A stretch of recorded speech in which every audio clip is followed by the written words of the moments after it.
Wait. Before we start, just want to make sure we're clear here.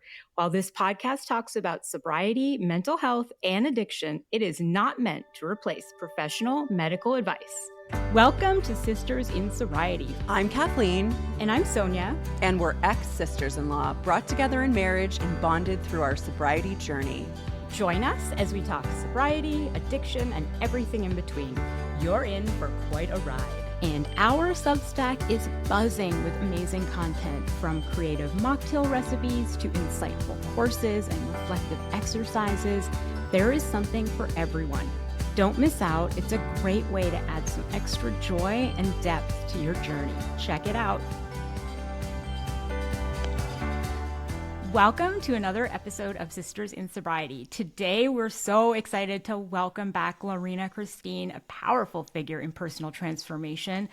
Lorina is not only a podcast host, but also a mentor, motivational speaker, and coach, and she's passionately committed to helping people break through limiting beliefs, manifest abundance, and embrace their true purpose. In this episode, we'll take a deeper dive into her work, exploring how she empowers others to overcome challenges like perfectionism and self-sabotage. Lorina's wisdom on achieving alignment and living authentically is invaluable. And today, she'll focus on the power of EFT tapping, emotional healing, and the importance of mindfulness practices like breathwork and movement. So let's explore her journey, her methods, and how she continues to guide others towards transforming their lives. Welcome back. Thank you so much for having me. I'm so excited to be back, and thank you for that absolutely incredible intro. Thank you. Well, it definitely suits who you are. That's for sure. We're so happy to have you back. One of the things we wanted to start chatting about is perfectionism, and I see it a lot with my clients, perfectionism. So perfectionism can definitely be a form of self-sabotage. Oh, yeah. How have you worked through this in your own life? Yeah, so funny enough, I wouldn't say it's as much of a perfectionism as like this high achieverness has come in more later in life. The way I grew up, because I'm quite open about the story, but I grew up with a narcissistic step-parent for much of my life. So I actually went the opposite, and I rebelled, and I was like, well, I'm not going to try for success, because if that's what you want, I don't want that in that sense. I still tried and succeeded, but I didn't make it like I have to, achieve that approval in a sense, or validation for my worth from that. And it wasn't until I actually started my own business more that perfectionism and high achieving started really coming out. It was always there, but I didn't necessarily I think the maybe more corporate career it wasn't for me. So that drive wasn't there. Whereas entrepreneurship, I was lit up. I was like, this is for me. This is 100%. I'm going all in, and this is my baby, right? And like, it's such deep work. So that's where it really started coming in. And it was just, I've noticed that I've almost started basing worthiness on success in my business, or clients saying yes, or the outcomes I'm getting. And I've had to really do some work around detaching myself from that, knowing that, like, even though, yes, I am the foundation of my business, it is me doing this work, but it's trusting in the process that I'm doing through learning. I've taken the trainings and the tools, and it's a process, right? It's not just me. So that's been a big thing. And I do see this so much in entrepreneurs, but especially like high achieving women all around, that perfectionism, it really does stem from this feelings of not feeling good enough, feeling like you have to accomplish a certain thing in order to feel worthy, or to feel like you've achieved a certain amount, to be liked, to be approved. And it could be from, family, especially like if people have had a family where, something like having to go to med school, or you have to get good grades in order to be approved, or like we don't fail, like there's so much pressure, right? So that high achiever can really come out. And then perfectionism, but perfectionism, really, I see this so much in my clients, and it holds you back so much from really moving forward, because it actually causes inaction, right? If you're not taking the actual action because you're like, I need to know a certain amount or be perfect, then I can do it. Or people hide behind a lot of certifications and constantly learning and investing that way, which is great. Don't get me wrong. I think we definitely need to, especially in the coaching industry, it's not as regulated, where I think you do need to be certified to be a coach. And it's just, but some people hide behind like 5 or 6 certifications and all these courses, but yet they're not fully showing up in this business aspect. They're waiting until they feel perfect.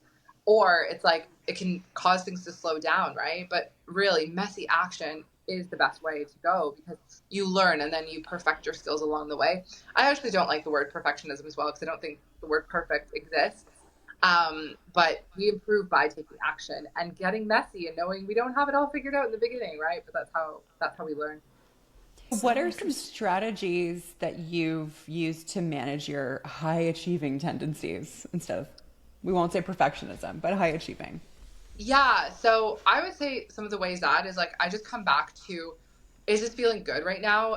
Am I coming from a place of more ego based, needing to seek validation or having to achieve a certain milestone by a certain thing, or comparison, looking at other people in my industry, they're farther along than I have, or feeling where it's like, what's feeling good for me right now? What do I want to do? Is it coming from, I check in, is it coming more from like a soul desire? Does that feel exciting?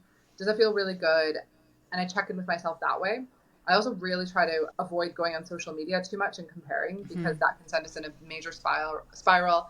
Self-sabotage can kick in and just really make us feel bad about ourselves, which we don't want, right? So I would say those are some of the best ways. And understanding as well is like, everyone's on their own specific timeline. Like, our past experiences shape where we are at the current moment, or past beliefs. And everyone, no matter where you're at, is perfectly fine. And it's just a matter of, oh, okay, I'm here. If you can almost look at it as like a video game.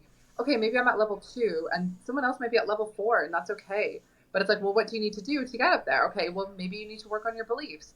Maybe you need to learn a new skill. Maybe you need to, work on your self-worth. Like, there's all these different aspects, and we're all in our own journey. So staying in your own lane and trusting that if you're maybe a bit farther behind, or, you haven't reached a milestone compared to someone else, that it could mean there was lessons for you to learn, or you weren't quite ready for it yet, or there's always the gift in the lesson along those ways as well. And just really surrendering and trusting to the process is so important.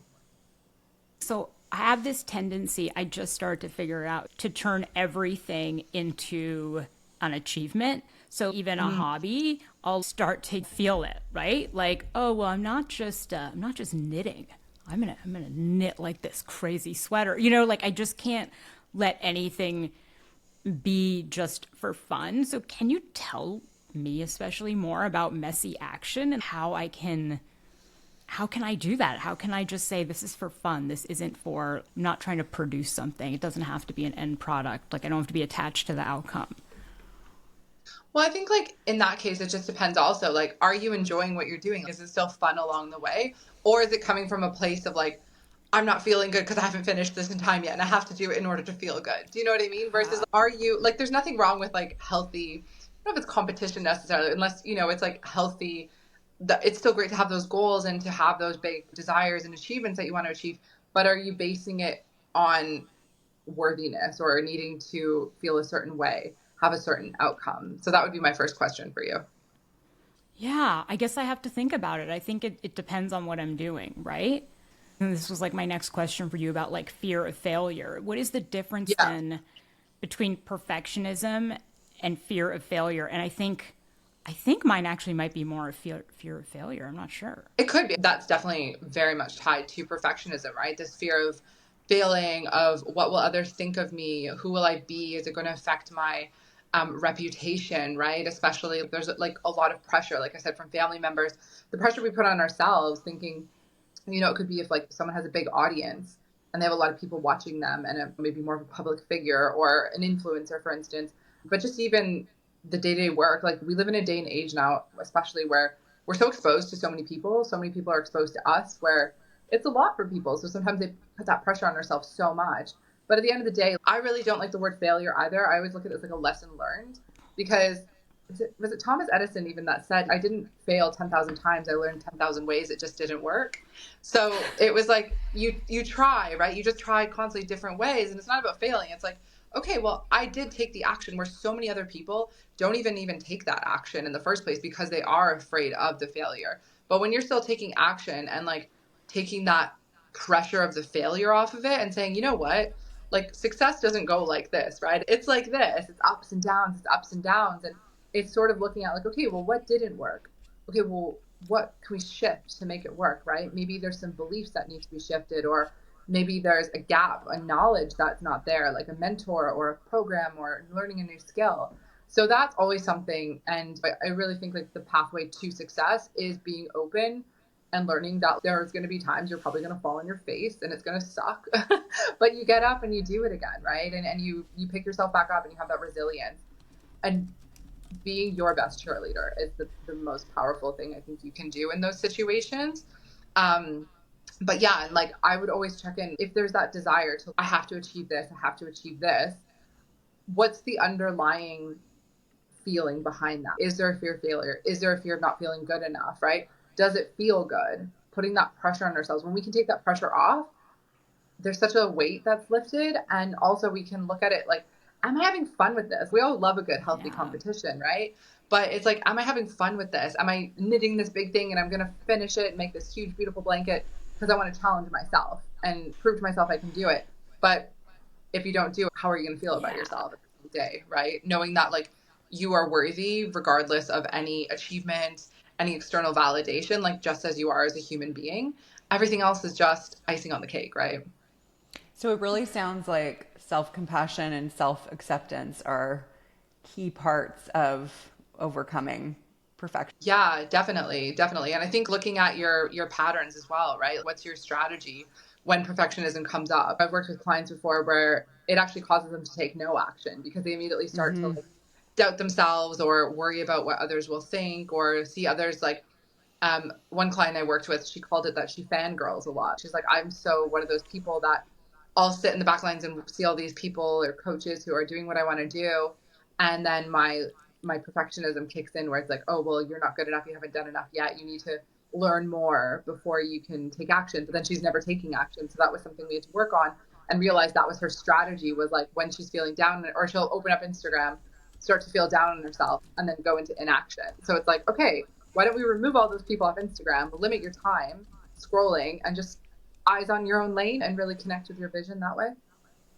So how are some subtle ways that self-sabotage can show up? And like, how do you recognize it in your own behavior? Is it self-sabotage or is it just like the natural flow of life? Is it your personality? Like, how do you know if it's self-sabotage? Oh my gosh, our ego is a sneaky beast. Comes in at every angle. It's like, okay, well, that's covered up. All right, we'll come in at this angle. I think being aware as much as you can of your own habits and patterns, and like I said, your strategies, knowing like kind of tracing it back, being like, okay, when I did sabotage or when I didn't do what I said I was going to do, what happened? Okay, maybe I said I was going to go to the gym, but then I started doubting if I knew enough to work out, or I got embarrassed in front of other people, or whatever that might be. Or maybe it's like starting a podcast or doing Instagram lives. Then that self-doubt creeped in. So you're not actually showing up and doing that. So that's a form of self-sabotage. Like I said, I think just being really aware of your patterns. This is why I say working with a coach or a mentor is so good, because they see your blind spots, right? We can't always see that, where they can see you in your highest potential. So they're aware of what those are. But the more self-reflection, journaling you do and become really self-aware of your patterns, the easier it's going to be to spot them and to catch them in time. And also, I think one of the most important things that is highly overlooked so much is the identity work, like the self-concept, right? Like if you are operating from a place of self-sabotage and you haven't done maybe identity work on who's that next level version of you, right? How do they show up? What habits do they have? What are their behaviors?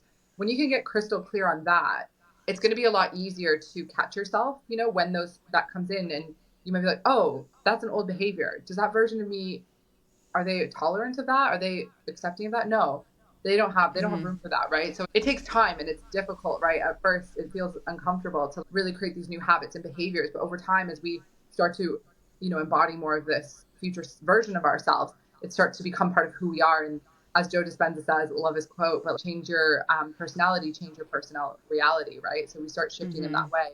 As you up-level your identity and your beliefs, operating from a higher level, there's going to be less room for those old patterns and sabotaging to come through. So and this is something I struggle with too, what's the importance of embracing imperfection in this journey to self-growth? I think by embracing imperfection, again, it's that self-compassion, it's bringing in that self-love and knowing like we're human as much as we are from a spiritual sense as well, like having this human experience, but we're still human. We have like our higher self and our lower self. You can look at it that way. And it's great to like tap in and check in with your higher self. And are you operating from a place of love or are you operating from a place of fear? And I think so often we can get wrapped up in the day to day and our ego can come in and the self-sabotage and all of that as well, and the perfectionism, but just knowing like you're going to make messy mistakes at times, and having that compassion for yourself, and just saying, you know what, I'm so proud of myself for taking action. I'm so proud of myself for showing up. Or maybe you reacted a certain way or said something to someone you're not proud of, but you're like, you know what, okay, I'm human. I caught that. I'm going to own it. I'm not going to beat myself up for it, but I'm going to say, how can I shift this next time to be aware of that? And then not, again, we accomplish absolutely nothing from beating ourselves up over anything, right? It's just creating more of that feeling. So by taking that messy action, it's trusting you're going to get better at things as well. I always think about driving as like the perfect example. None of us knew how to drive a car, but you take action, right? And I'm sure, like, I don't know if you guys ever experienced this, but I know like my parents were terrified to let me drive because I definitely meant to hit the gas and I went flying backwards one time and on a street full of kids. Luckily no one got hurt, but like that's part of things, right? And like over time now I drive and like it's just like comes like second nature, right? So it's just these things over and over. Or even when I started coaching, I was petrified to coach, you know, and to like show up and be in this space, because I was like, oh my gosh, this is something new I'm stepping into. I could have let that fear stop me and never take action on it, but I was like, no, I'm gonna learn by taking action, by showing up and doing these things as well. Mm-hmm. So we're gonna shift gears a little bit to EFT tapping. Yes. So can you explain what EFT tapping is? And I just want to say, because I'm a therapist and I use EFT, emotionally focused therapy, and there's like a bunch of different EFTs in therapy. Yes. Oh. So I just want to very much differentiate that. Can you explain what EFT, emotional freedom technique, tapping is and how it works? Yeah, interesting. I had no idea about the one you just was it two. Yeah, there's emotion, there's emotion focused therapy, and there's emotionally focused therapy. And they're really huge modalities in psychotherapy. So I really want to differentiate. This is not that. This is something totally different. Yeah. Well, I'm interested to hear about those another time. I love psychotherapy and the mind and all that. So it sounds very interesting. But yes, emotional freedom technique is absolutely such a simple but powerful tool to use, a modality. And one of my absolute favorites, has had profound shifts on my own life. I use it with my clients in sessions as well. And it's just tapping on 9 meridian points on the body. And it's similar to Chinese medicine, acupuncture as well. It's tapping on different energy points within the body. So what I love about it is that you might hear a lot about like spiritual bypassing, like just think positive thoughts and not feel your emotions. But really this is taking into account, you're feeling your emotions, you're working with the somatics of the body to shift energy, any discomfort. You're acknowledging how you're feeling, and then you're shifting to a more positive belief or emotion of what it is you want to choose, right? So we're tapping with, you may have seen this before, but we're tapping with the karate chop on the side of the hand. So typically how it works is you would set up a statement, like a setup statement around, we'll go through a session in a moment after I'm finished explaining the basics, but you say, even though I'm struggling with perfectionism, I deeply and completely love, honor, and accept myself. And you go through that 3 times. So even though I'm feeling perfectionism and it's stopping me from taking action, I deeply and completely love, honor, and accept myself. And you tap on the side of the hand for those 3 statements, the setup statements. And then after that, you start to tap through the points in the body. So we start with the top of the head, and then you move to just above the eyebrows. It might be hard to see with my glasses on. And then just on the side of the eye, and then the under eye. And then we tap just underneath the nose, and then on the chin. And if you're ever wearing lipstick or anything, I know for any ladies, like you can just tap with one finger under the nose so you're not smudging lipstick all over your face. And then you can tap just on the collarbone. So just where that indent is on your collarbone, tap there. And you can do one hand as well. There's not like really right or wrong way to do it. And then we do under where the bra strap would sit, roughly. And those are the 9 points. And then you start again through the side of the hand. And you would go through as many times as you need. So basically the goal with this is from a level of 0 to 10, like 10 being really anxious, like the height of the scale, really uncomfortable, and like 0 being nothing, right? You're feeling really good. You want to get down to like 2, 3 lower. So you can repeat as many times as necessary. So there's a few different ways to do it, but typically the way I like to do it is acknowledging, even though I feel this way, I deeply and completely love, honor, accept myself, saying the statement, and then acknowledging like all of this self-doubt, all of this perfectionism, because you're bringing light to how you're feeling, like, and staying into it, and you're acknowledging how you feel. And it's kind of this sense of relief, like all of this overwhelm, all of this self-doubt. And then as you go through the tapping points after, you start to shift into it. I choose to believe that I'm competent. I'm taking action. And what's really powerful is if it can feel a bit, maybe it doesn't feel that believable at that moment, right? Say you're flipping into I'm a confident leader, and that doesn't feel like you are at the moment, and that belief feels hard. You can say I am choosing to believe. So even though saying I am a confident, because we're using those powerful affirmations, right? I am, which this works really great with the subconscious. But if it's, like I said, if it doesn't feel like believe you, you can say I choose, because what that also is doing is it's bringing on a sense of disempowerment. Because when we're feeling overwhelmed or in a state of self-doubt, or our ego is very active, it can feel quite disempowering to be in that low vibrational place. If you look at the emotional guidance scale, if you're familiar with that, especially with manifestation standpoint, law of vibration, right? We're attracting in what our frequency is. So if we're in this high vibe state of like love, joy, appreciation, excitement, empowered, or we're really down here in this fear, shame, guilt, doubt, then we want to bring that elevated back up. So by choosing to say, I choose to believe instead, this more empowering belief, it's going to help raise our vibration.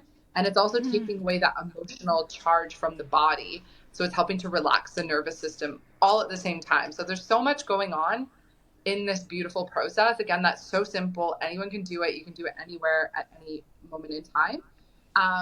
So I love to do it daily, but I'll do it if I'm feeling like a bit stressed, or if my emotions are, checking with myself, if I want to shift something. But I'll also do it from a place of just getting into a high vibe state. So I love to do like daily ones around, I choose to be in alignment with my manifestation. I'm an incredible coach. My clients love working with me. Today, I'm choosing to have a great day.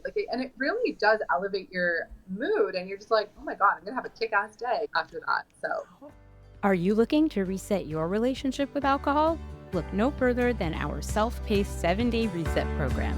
In just 1 week, you'll gain the tools and support you need to kickstart your journey to a healthier, more balanced lifestyle.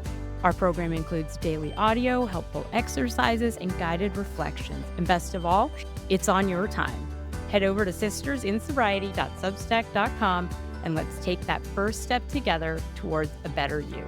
Okay, I think we're ready for you to lead us through a session, and then we have some questions after about it, but we should do this. I'm ready to have a great day. So I have nails, right? Like, am I tapping with my nails or the pads of my fingers? Just the pads of your fingers. Okay, and how hard are you tapping? Hard, just enough that you still feel the pressure, like, I guess like a medium. Yeah. And then don't want to hurt yourself. The head, face, and collarbone are bilateral, right? Unilateral. And then you go from the head. Yeah. So the head. Yeah. So it's just here. I mean, it doesn't necessarily matter. Like, you can tap how you want. Like, you can do your finger, side of the hand, but it's just that area. Do you switch hands? At all? You can. It's totally up to you. Okay. Yeah. It doesn't, like I said, you can do one hand on the collarbone. You can do two. There's not really any right or wrong way in that essence. So what you can do is, I love closing down the eyes as well, because I find it does help to just get a little bit more in that space. So if you just want to close down the eyes and just feel into the space where you're at right now. Yeah, just taking a deep breath in. We're going to focus on self-sabotage today. So this will be really helpful for anyone who might be going through anything where they're feeling that self-sabotage kick in and they really want to shift through this. So just take a deep breath in through the nose and releasing through the mouth. And we'll take another deep breath in through the nose and release through the mouth. And one last time, in through the nose and release through the mouth. Amazing. And keeping your eyes closed, just bringing up your hands so you can start tapping at the side of your hand with the karate chop. And you can just repeat after me. Say, even though. Yeah. Even though. Do you want it to do it in our head or out loud? No, we can say it out loud. Yeah. How am I supposed to do this hand thing? On just the side of your hand here. Got it. Okay, Either side of the hand. Okay. And karate so chop, even side though, of the hand. Even though. I've been sabotaging myself and holding myself back. I've been sabotaging myself and holding myself back. I deeply and completely love, honor, and accept myself. I deeply and completely love marriage and honor vows. myself. Yeah. I deeply and completely love, honor, and accept myself. I deeply and completely love, honor, and accept myself. Even though I have this pattern of self-sabotage. Even though I have this pattern of self-sabotage. I honor where I am. I honor where I am. And choose to shift this now. And choose to shift this now. Even though part of me is afraid of success. Part of me is afraid of success. I love and accept myself as I am. I love and accept myself as I am. Amazing. So we'll start tapping through the points at the top of the head now. Okay. I see this pattern of self-sabotage. I see this pattern of self-sabotage. Can we just stop and say, so we're tapping on our head, like on our hair? Yeah, just at the top, very top of the head. Yeah. Okay, and we'll move to the top of the eye now, just above the eyebrow. I notice how I've been holding myself back. I notice how I've been holding myself back. And the side of the eye. Maybe it's because I'm afraid of change or success. Maybe it's because I'm afraid of change or success. So under the eye. Or maybe I don't fully believe I deserve to succeed. Or maybe I don't fully believe I deserve to succeed. Under the nose. This self-sabotage has been keeping me stuck.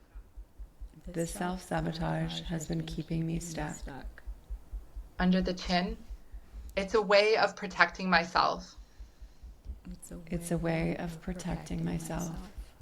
But it no longer serves me. But it no longer serves me.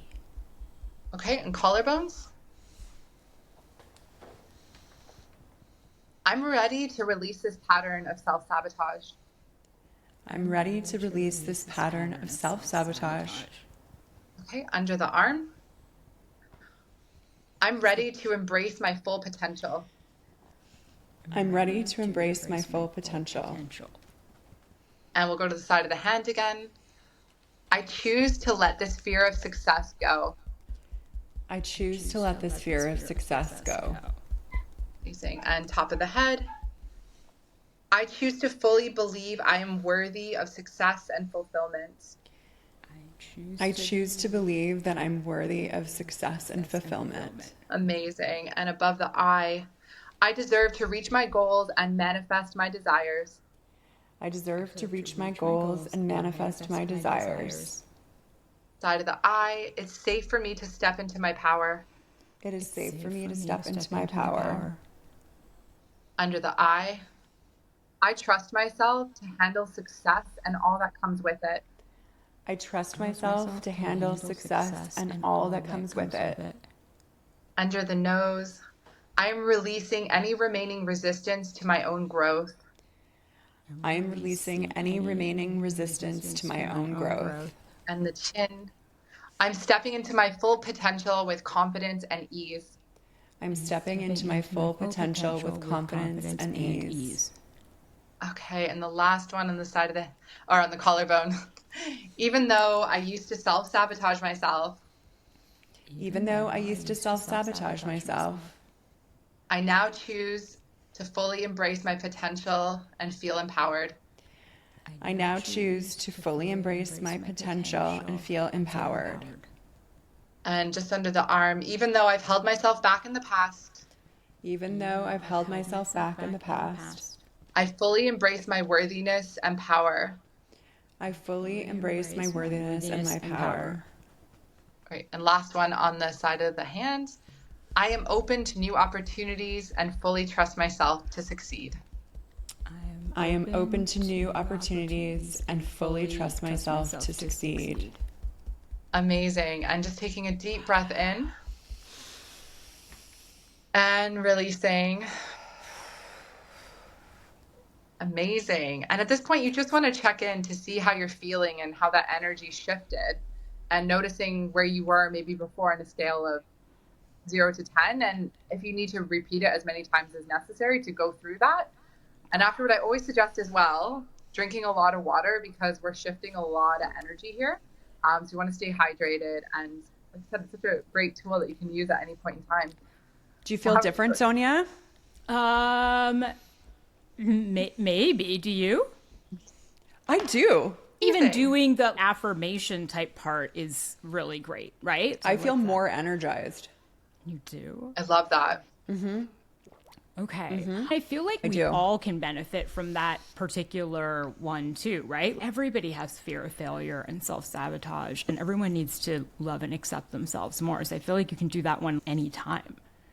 Yeah, absolutely. And the great thing is that doing one that feels really aligned for you, like what your particular thing would be going through at the moment. So if it is confidence or if it is something particular to the task, then it's going to feel more aligned. And the great thing is too, is you can start to get really excited and even yell, you know, like I choose to feel empowered and I choose to be success, and really get into it. And that's going to help really shift a lot for you as well. So I'm wondering, do you have to acknowledge the limiting beliefs first, or can you just go right into the positive affirmations? You definitely can. I find it really powerful to acknowledge the limiting belief because you're saying it out loud. You're saying, okay, I'm acknowledging that, right now I'm struggling with self-sabotage or I'm struggling with self-belief. And even though I'm feeling this way, I'm still choosing to love myself. And then it's like acknowledging that. It's kind of going into that thing where we're talking about, even though maybe you do fail or at something, or maybe there's a tendency, it's not beating yourself up for a thing. You're still whole and worthy as you are. You're acknowledging that, but you're choosing to shift this belief. We did 2 cycles, right? Yeah. We went from top to bottom twice. Is that important, or can you do it once? Or so that's why I was mentioning, like, just checking in with yourself. Like, I usually, some of the ones I do will be anywhere from 4 minutes to 8 minutes, and then I might repeat them if it's something like I really need to move through. I know for women especially, like as our cycles change, our hormones change. So for me, just before I'm about to get my period, I know self-doubt can really creep in, a little bit more of that sabotage pattern. So I might visit EFT tapping a lot more then.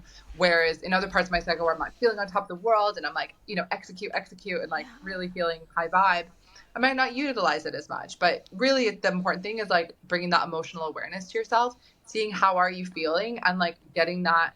That's why we use that scale to like get it to a place of feeling, moving through that energy and feeling more calm. So if like then you're really anxious or you're emotional, it's really helpful to shift through that as well. And so EFT, there's EFT tapping. Are there other techniques? EFT techniques? There are. I haven't dived that far into it. There's so many different other ones that you can with that. This is the process I mainly use. But there are some other ones. But yeah, there are different other techniques that you can do. But mainly if we're doing the affirmations, that could be like, say you're already feeling really good. Like how Kathleen, how you asked, if you're already feeling pretty good, but you just want to really amp up, it could be coming on a podcast, right? Say you're feeling okay, but you really want to get that energy up. Or if you're going Instagram live and you really want to be bringing the energy, you can do, it's almost like where you do the superwoman pose in front of the mirror, like you're tapping and you're like, I'm an amazing speaker. I am so good. It's called like a rampage, essentially. You can go on this affirmation rampage of, you know, my audience loves to hear what I have to say. I am such a great speaker. Like people love to hear what I have to say. And you can go through that and it's going to really bring up that confidence level as well. What are some of the most profound changes that you've seen in other people when they've incorporated EFT tapping into their routine? Yeah, I think really a relaxed nervous system is one. Going from a state of overwhelm, feeling anxious and constantly in this need to do and execute, constantly feeling like they have so much to do, to just feeling like, oh, okay, I can breathe again, or taking away a lot of that pressure from certain things, and feeling that emotion in the body, because we can feel that anxious and start to worry and overwhelm ourselves. But it really helps to shift things as well. I would say one of the ones for me, for instance, that I've really noticed is just building confidence. That's been a huge one as well, because we can, again, let our mind get carried away. But by using EFT, it's really helped me relax my nervous system, build in that confidence, overcome certain things as well. And when I get into those moments, I know I have a tool to use. So that's been one that like I've seen with my clients as well. It's really helped them get into a state of higher self-worth, feeling better about themselves, being able to emotionally regulate is a huge one, right? When you can learn to master your emotions, I think that is such an incredible skill. You're not going to be overreactive to certain things or make choices or take actions on being emotionally charged, where you can And I mean, you can use it for anything. If you're having an argument with your partner, you just need a moment, go into the other room, tap it out, and you come back and you're much more like relaxed and in a state of, okay, I can think more clearly now versus just overreacting. With anything at work, you can use it in your business, like clients, anything, right? That Yeah. actually sounds great, because I always like need to take a pause to process things, and maybe doing the tapping when I'm in my pause would be really helpful for me. Yeah, absolutely. I've totally found that as well. If there's something or a decision you need to make when you're feeling really overwhelmed or there's a lot of pressure, like it just really helps to clear. It's almost like a meditative thing as well, right? It helps to clear your mindset, clear your energy, elevate your energy, and just relax the nervous system and shift those Yeah. beliefs as well. So Yeah. speaking of that, that brings me to my next. Maybe people don't love to get this question, but like, how quickly do you think people? Is this like an immediate thing? Like you tap, you go through a cycle, and you're like, oh my god, I feel better, or is this something that has like more lasting effects? Like, oh, the next morning you'll feel different, or yeah, how would you gauge success? I'd say both. Like it definitely brings on an immediate shift for sure. If you go through, it depends again where someone is at the beginning stage. But if you do this, if you're feeling really overwhelmed or in a state, if you tap for half an hour, you will shift a lot of energy and a lot of your emotions quite a lot. And you'll shift on that emotional guidance scale. And over time, it's that repetition, right? If we're rewiring the subconscious or the limiting beliefs over time, it's that repetition. That's when you really start to notice.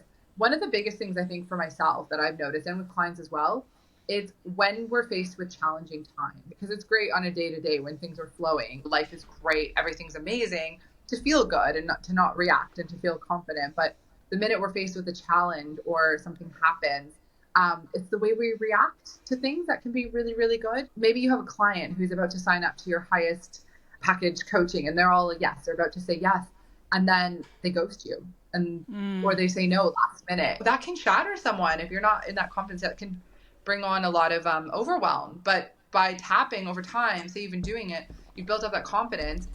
You might still feel like, yeah, that sucks. But if you can bounce back quick, that's where you're going to notice that, oh, the tools I've been doing, the things I've been implementing are working really well. That could be like, for instance, or just like I said, it could be in any kind of situation or challenging moment. I know entrepreneurship brings up so much, right? There's so many different things we're faced with constantly in a growth, but just day to day, it could be things with family. Like that's a huge one as well. And I think EFT as well for parents helping incorporate with their kids is so great for helping them to move through and manage their emotions that way as well. For sure. I think those are all great ways. All great ways to incorporate it. I definitely could see using it with my daughter. She might not do it, but I could try. I think she'll do it. I think if you've got to I love that. Yeah, I think if she's like, if you're like, look, this is gonna help with your anxiety or whatever, she might do it. I might just tap her head next time I see her. I'm just gonna start tapping her head. I'll do it for her. Oh, EFT is so great. There's like studies that have shown people with like PTSD from veterans or people who've had like depression and suicidal thoughts, like they've had immense improvement with EFT tapping, which is absolutely incredible when you think, when you think about a society like medical, it's just like sometimes just instead of getting prescribed an antidepressant, it's like, what else can I try first? Or what can I incorporate into those things as well before going down maybe like a drug route or certain things first. Yeah. So how does EFT tapping work in conjunction with other things like breath work, meditation, movement? So, I mean, it's a great tool to add in to those things. And it's about also, I would say the main thing is finding what works for you. Like EFT tapping might not be a favorite for everyone, and that's okay. Like I have a friend who she doesn't really love EFT tapping, but she loves breath work. I personally love both. I really enjoy both. EFT tapping has been one of my favorite things and I've had great results with it. I know people also have had amazing results. And then breath work has been like life transformational for some other people. The main thing with any healing modality or life transformational tool, find what works for you, find what you really benefit from, because some people might not love journaling, for instance, but maybe like going on a meditative walk, self-reflection in nature is like their way of doing something, right? So because if you're not loving something and you're trying to force it to work, it's not going to work for you or you're not going to have the best benefits from it. I love using it in conjunction with a lot of different things, EFT tapping, because it is shifting that energy within the body by using the somatic practices where movement can do the same, right? So like dance, That is one of the best ways to shift your energy. If you're like, wake up and you're kind of like, ugh, can't be bothered today, you know, you're just in one of those moods. Honestly, put on a high vibe song. I even love like African drumming beats. Like it feels a bit tribal, and just like dance as wild as you want, no care in the world, and just feel into your body and shift, like shake, right? Shamanic shaking. That's really good as well. Releasing any tension in the body or getting that out.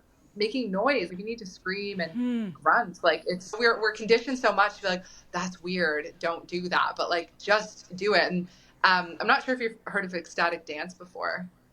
Oh yes. We have. Okay, we amazing. certainly have. We haven't been, but we plan to go. We keep planning. Oh my God, to we go. have to go. We've spoken about it many times. It's on You Thursday have nights. to go. Yeah. Okay. Well, this Thursday, mark in your calendar. I know what you're doing. Honestly, it's so good. Like for me too, it's been so healing because it's so empowering and fun. It's about connecting with that inner child again, bringing up that joy and just dancing like no one's watching is however you want. And it's completely, again, sober, right? So there's no substance influencing how you feel. And there's so much joy in it, but you just feel good after because you can shake off anything, any emotion or energy from the week that's feeling heavy, or maybe you're going through a challenging time. And it's just this time for you to have fun and bring in that, you know, inner child joy out again. So it's funny you mentioned this because last night I did put on African tribal music and I was dancing in my room before bed, and because I am going through a challenging time. So I was like, I need to move my body more. And my daughter came in and she was like, what is going on in here? And then she went to my night table and there's like my goddess oracle cards. She was like, Mommy, really, what is going on in here? And I was like, I'm embracing the feminine. Oh my God. So Oh my God. she was like, I don't know what this is. And then she left. She was like, good night. Have fun with your music. Oh my God. That is amazing. I will say there is a disdain in her that comes out. Like I have pictures of her where I'll be doing something, I'll take a picture and she's just looking at me like, what are you doing? Like I was singing the other day and she was like, what are you doing? What are you doing? Yeah, she's funny that way. Like anytime, because I meditate every day and I try to and practice that with her since she was like 2.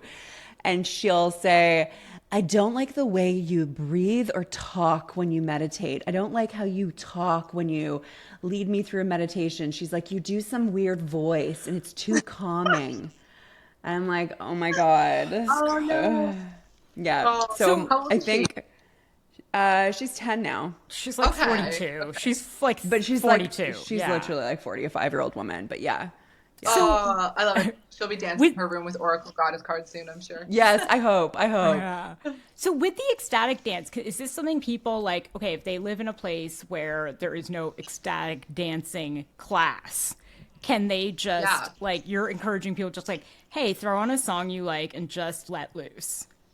Yeah, definitely. Like you can still do that in your home. And I feel like dance, think about like music when it makes you feel good, right? If you put on like a morning playlist, like high vibe playlist or whatever you might need to just get in the groove. One of my favorites, like put on the Celine Dion. Yeah. Whitney Houston. You can just get really in the mood and it just makes you feel really, really good.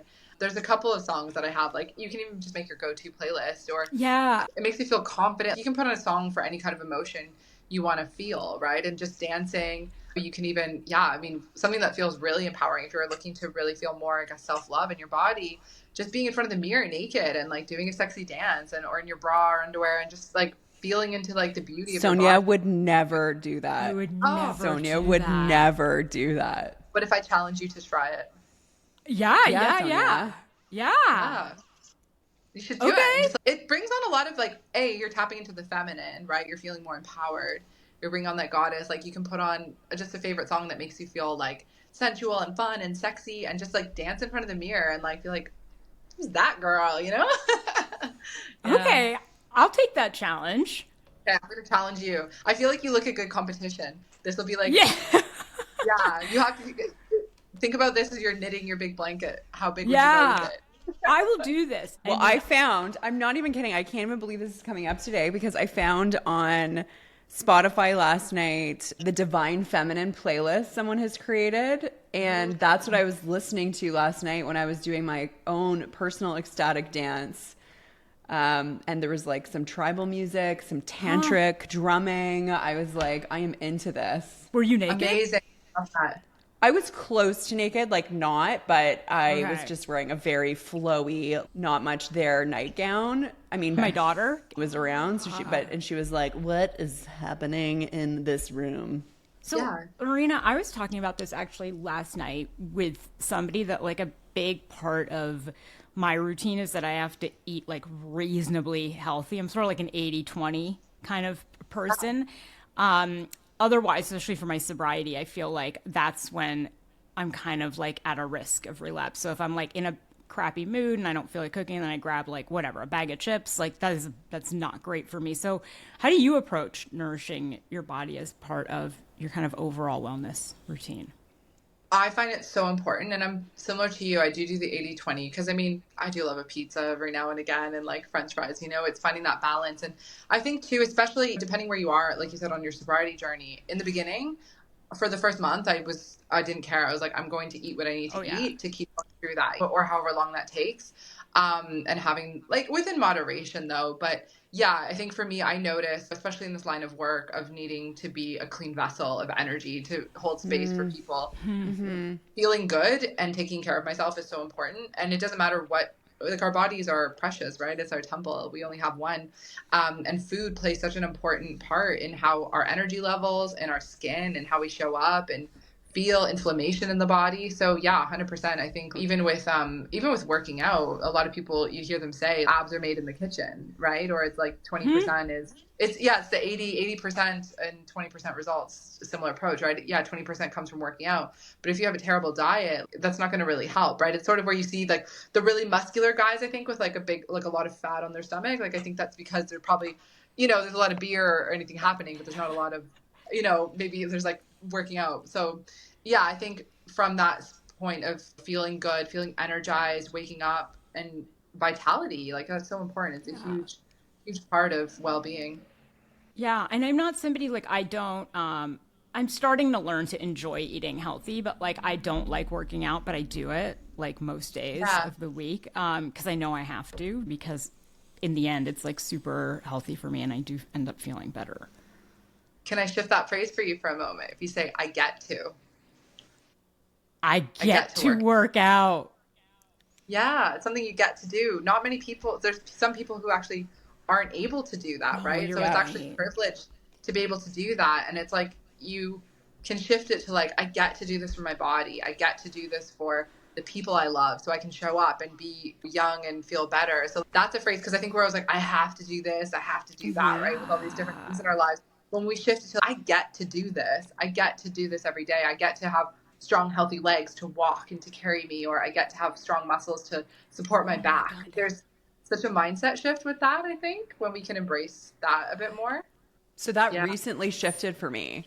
Yeah. So Sonia will remember this, is I set a goal for myself, and it was like very, goal driven. I'm going to do 100 days of exercise, but like it was like I started at the end of August and I was going to set this goal for myself, and I was like tracking it every day, and then something shifted in me where I decided, okay, I'm going to wake up every day and ask, how would I like to move my body today?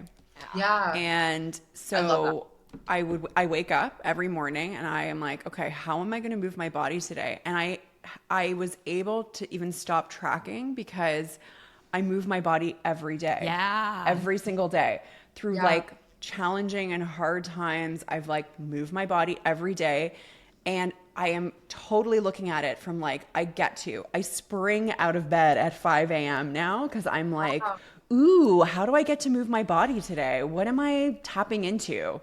And it has been such a shift. And I'm almost 46 and I have never approached exercise in this way. It was always like to punish my body, to like get thinner, or to like, oh, I have to, or I better do this. And it's completely shifted.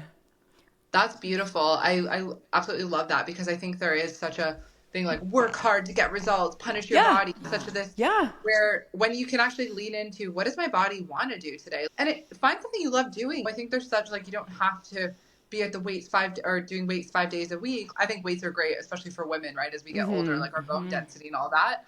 And lean muscle is so important. But if yoga is the thing you love, if running is what you love, like dance is such like I said, it brings so much joy. You're moving your body. You can go to ecstatic dance. That is a workout and a half, you know, like how can you bring more fun into those workouts? So, you know, like being here in Brighton now, there's the sea. So I have a walk by the sea every day, and that's like getting steps in, and then I'll go to hot yoga, or I'll do some stretching in my room. It's like, what's intuitively speaking to you in that moment, right? I think the way you said it, Kathleen, is so great. Like listening to your body, and with food as well, right? Like I think for sure, you know, if you're going to put yourself on this like limited diet of like only salads and vegetables, maybe it might help you look a bit better, but you might be feeling like, oh, I need, like, my body's craving carbs. Like I need that, or I need more protein, so it's listening. And I think we've been so disconnected from listening to what our bodies actually need. When you can work out, I think, and eat intuitively. I'm not a fitness expert, so, you know, take this as your listeners, but take it as you want. But I just mean, I think when you can connect with what your body is asking for and the nutrients your body's craving, you can, like, I've been following this for a while, and I've maintained, you know, I mean, in the winter, we get a little bit of winter weight, but I've been about the same body weight for years now. I don't count calories. I don't weigh myself really. I do what feels good. And it takes away that feeling of, I have to look a certain way, women have to be a certain way, or it's like, you know what, if one day you're bloated and you're not feeling, maybe you're a bit of heavier weight, like, still love yourself. You're still a person. You're still who you are. Like, have fun with it. Like, okay, maybe I need to up my workouts and walk a little bit more, you know? It's like, it's part of life. This has been like this is like a whole other topic we could talk about one day. But it's been really transformational. Like, I have always had a scale, and I got rid of my scale. I was like, I don't want to judge my health by this number anymore. And it's like really been a really huge transformation for me to be like, okay, what do I need to nourish my body today? Is it is it fresh air? Is it moving my body in this way? What do I need to eat? Some days it's going to be vegetarian all day long, because that's just what my body's craving. So like really getting in tune. It's been very transformational. That's amazing. Yeah, that's absolutely incredible. And again, everyone's body is different as well. I think, like, I've tailored or tried around with vegan diets before, and it was good for a while, but my body reacted not great to it. So, you know, I'm pescatarian now, and I was feeling so much better when I started eating fish and eggs again. When some people don't do well with meat, other people do. So it's finding what works for your body, and like, we're, from a holistic standpoint, we're all different. So it's finding, same with the EFT tapping and the modalities, like, what do you love doing, right? Maybe manifestation is your thing. Maybe it's, I don't know, maybe you love aliens. Like, maybe it's all these different things. It's like, when it comes to spiritualness, it's like, what works for you? Or health and wellness, what works for you? What do you love? That's interesting. Yeah, we took lots of twists and turns today on this episode. Love it. So what is next for you? What are you currently working on? Ooh, very exciting. So what's currently happening is I've transitioned my coaching slightly to bring in more soul purpose coaching for women. So it's still the manifestation and mindset and limiting beliefs and all of that, and wellness, but it's bringing in the aspect of helping women connect deeper to their soul purpose, to what it is they truly want, so they can manifest that soul purpose life of theirs. So that's something I'm very excited about. And I'm also bringing in more events and future retreats into my work as well. So that's something to keep an eye out for. Very exciting. We are looking forward to hearing more about what you are going to be doing. So thank you. Keep us up to date. Thank you so much. I absolutely love this episode. As always, the last one was so much fun, and this one was too. Well, thank you for coming back on, and thanks for listening to Sisters in Sobriety, and we'll see you next week. This was Sisters in Sobriety. Thank you for listening and being with us today. If you want to learn more about sobriety and meet your community, find us at sistersinsobriety.substack.com. Are you a sister in sobriety? Then reach out on social media. We'd love to hear from you. If you're feeling generous, leave us 5 stars and a review, and follow us wherever you listen. You'll never miss an episode. Until next time.